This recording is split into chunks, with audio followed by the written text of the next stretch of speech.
बहुत दिन पहले की बात है। एक गांव में मंजू नाम की एक सांवली लड़की रहती थी। मंजू उसके मामा और मामी के साथ रहती थी। बहुत दिन पहले उसके माता पिता एक कार एक्सीडेंट में गुजर गए थे। तभी से वह उसकी मामा मामी के पास रहने लगी। मामा और मामी का एक बेटी थी जिसका नाम था प्रिया। प्रिया देखने में बहुत ही खूबसूरत थी, लेकिन वह बहुत ही घमंडी और बदतमीज थी। वह दूसरों के साथ हर वक्त बदतमीजी से पेश आती थी, दूसरों को हर वक्त सुनाती रहती थी और बड़ों के साथ बुरा व्यवहार करती थी। प्रिया हर वक्त मंजू के साथ बहुत ही बुरा व्यवहार करती थी, लेकिन मंजू के मामा मामी उसे बहुत ही प्यार करते थे। ऐसे दिन बीत रहे थे। मंजू अपनी पढ़ाई लिखाई में बहुत ही अच्छी थी और वह सबसे बहुत अच्छे से पेश आती थी।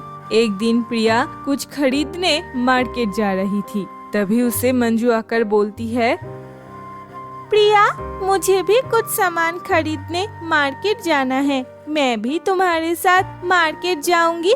चलो एक साथ चलते हैं।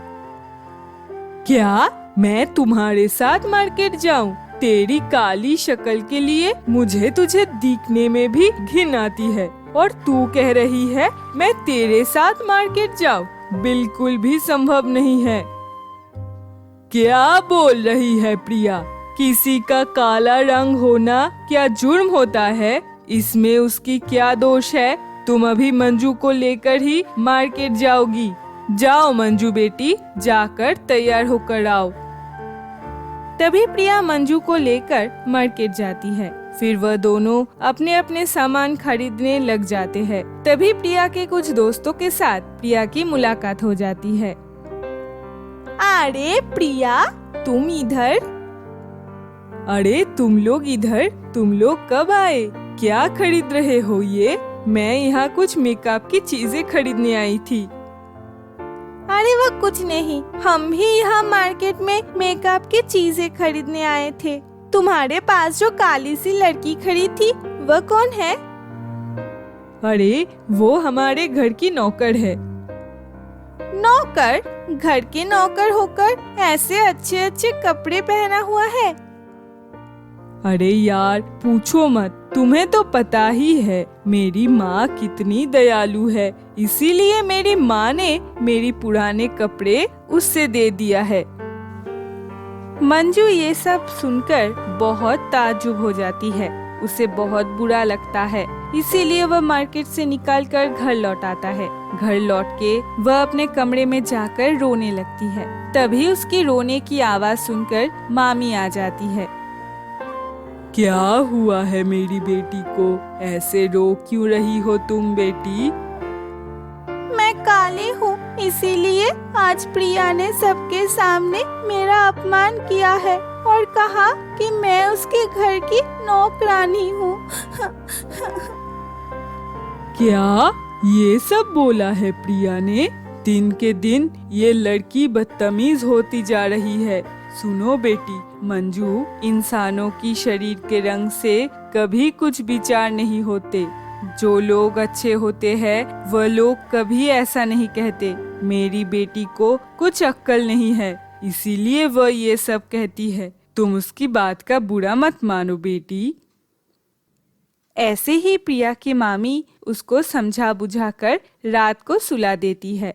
एक दिन प्रिया स्कूटर चला रही थी और रास्ते में एक बूढ़ी औरत खड़ी थी। तभी प्रिया ने अपने स्कूटर का बैलेंस खोकर उस बूढ़ी औरत को धक्का मार दिया और वह औरत गिर गया।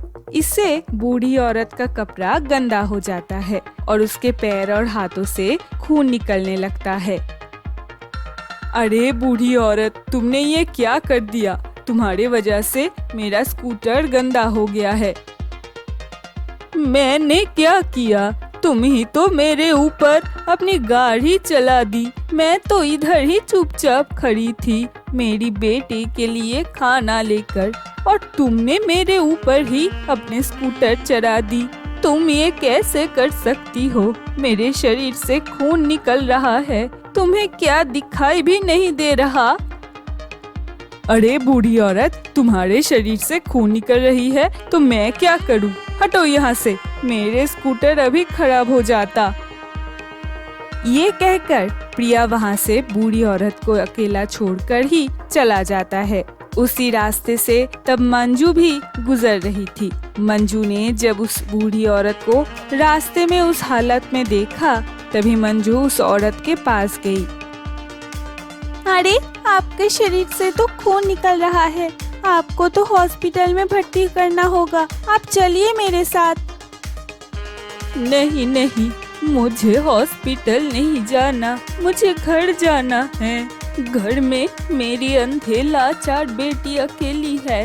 मेरी बेटी मेरे लिए और खाने के लिए प्रतीक्षा कर रही है। मुझे अपनी बेटी के लिए खाना ले जाना है।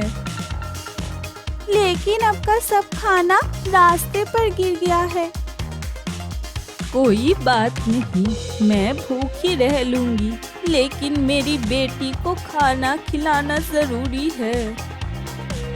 ठीक है, आप मेरे साथ आइए, मैं आपको आपके घर तक छोड़ देती हूँ। फिर मंजू ने उस बूढ़ी औरत को उसके घर पहुंचाने में मदद किया। मंजू बूढ़ी औरत के घर जाकर देखती है वह लोग बहुत ही गरीब है और उसके घर में अंधी बेटी है। उनके घर में खाने के लिए कुछ भी नहीं है और सोने के लिए एक बिस्तर भी नहीं है। ये देखकर मंजू को बहुत दुख होता है और रोते रोते घर से बाहर निकल आता है। इंसानों के जीवन में इतना कष्ट क्यों है भगवान? अगर मेरे पास बहुत पैसा होता तो मैं उनकी मदद जरूर कर देती। तभी आसमान से एक परी उड़ रही थी। जो परी अच्छे लोगों को इनाम देती थी और बुरे लोगों को सजा। मंजू, मैंने तुमको देखा है, तुम बहुत अच्छी लड़की हो, तुम सभी का मदद करना चाहती हो, इसीलिए मैं तुम्हारी एक ख्वाहिश पूरी करना चाहती हूँ। तुम जो मांगोगे मैं तुम्हें वही दूंगी।